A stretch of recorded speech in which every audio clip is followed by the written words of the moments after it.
Bom, eu gostaria de, em poucas palavras, falar do nascimento de Fortaleza, né, do ponto de vista civilizado português. Antes mesmo do Tratado de Tordesilhas, em 1494, já havia, por parte dos portugueses, uma grande curiosidade em relação ao Atlântico Sul. É possível que Vicente Pinzon, Diego de Lepe, tivessem vindo até o Porto do Mucuripe. Outros dizem que o Lepe esteve na Barra do Ceará. Bom, certo é que os portugueses, eles tentaram, em duas oportunidades, dar início à fundação de uma cidade de apoio, para que aqui pudessem praticar o comércio. Afinal, o Ceará fica mais perto da Europa, por duas vezes. Mas foram frustrados por um outro país europeu inconformado com Tordesilhas. O Pero Coelho, em 1603, teria na Barra do Ceará fundado o Fortim de São Tiago e o povoado de Nova Lisboa. Mas os próprios nativos não admitiram a presença dos forasteiros e se mobilizaram para tirá-lo.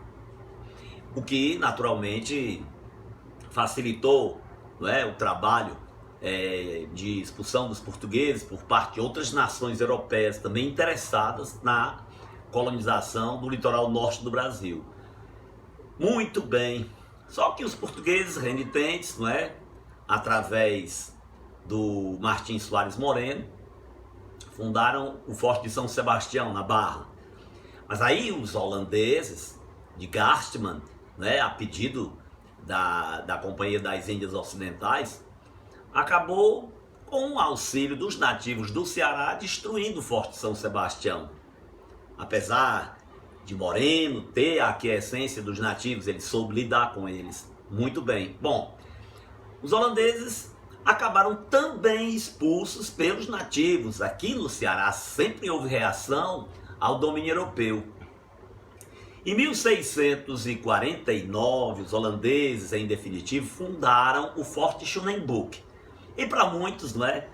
Eu diria até para quase totalidade dos historiadores locais, essa foi a iniciativa bem sucedida que permitiu o início da urbanidade de Fortaleza na beira do rio Pajeú, coisa que só se consumaria depois da insurreição pernambucana e da expulsão dos holandeses, em que os portugueses ocuparam Forte Schoenenburg e o rebatizaram com o nome de Fortaleza de Nossa Senhora da Assunção.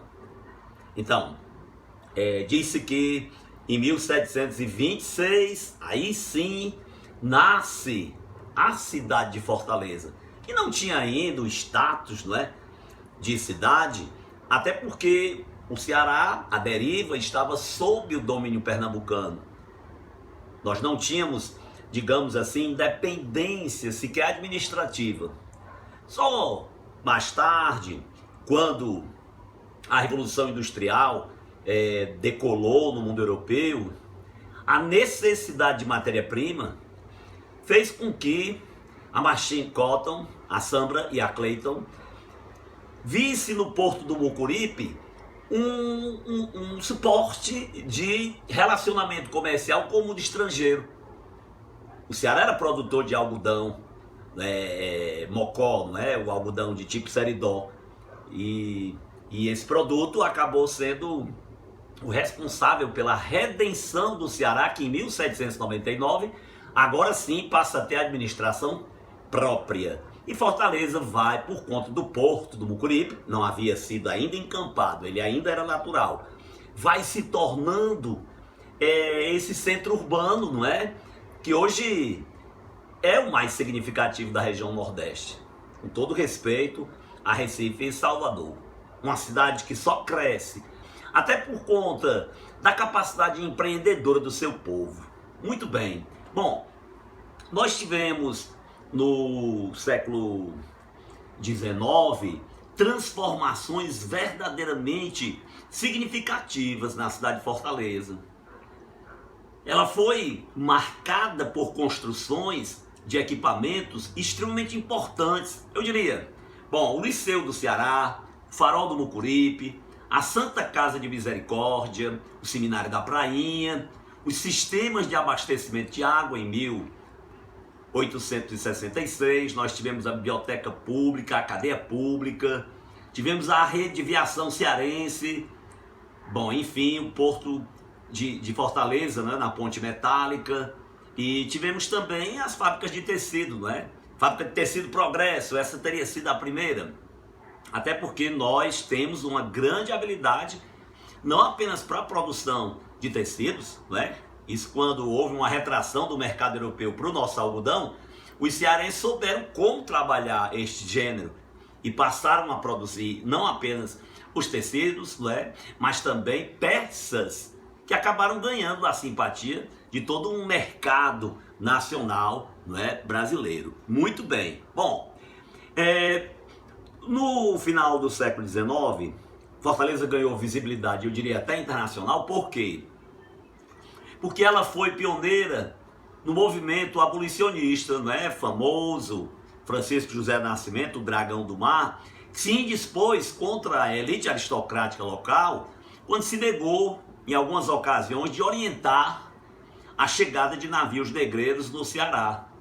E com o seu gesto, ele acabou contagiando a classe jangadeira, que também se mobilizou por uma razão puramente humanitária em defesa do abolicionismo. 25 de março de 1884, portanto, 4 anos antes da monarquia, o Ceará se antecipa. Escritor francês Victor Hugo teria chamado o Ceará de berço da democracia racial no Brasil, o que muito me envaidece. Embora constrangido, eu digo como quem estudou e se decepcionou, os motivos do abolicionismo não passaram muito pela causa humanitária, se a gente levar em consideração os aristocratas locais, não é? As secas periódicas, digamos assim, o lucrativo comércio interprovincial, a lei Eusébio de Queiroz proibiu o comércio internacional, mas admitiu o comércio doméstico. Então o nosso plantel, que era pequeno, sumiu, nós nos desfizemos dele. Então abolir não nos traria qualquer sequela.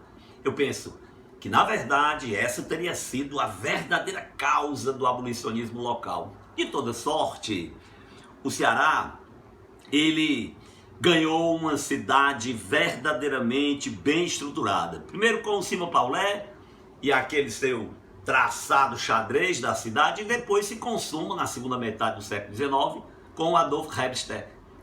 Fortaleza é uma cidade muito organizada, pelo menos no que diz respeito à subida ali da Praia de Iracema, não é? Até os bairros centrais. Depois, desordenadamente, em função do êxodo rural, nasceram os bairros periféricos e não tiveram tempo de ser tão bem estruturados.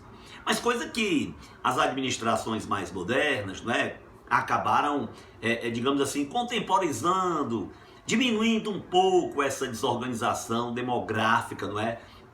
Esses aglomerados que nasceram da noite para o dia, sem grande estrutura.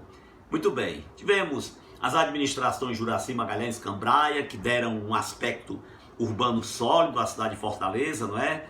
Depois a geração Cambeba, que também apostou na infraestruturalização da cidade para atrair investimento externo e criar a perspectiva do turismo.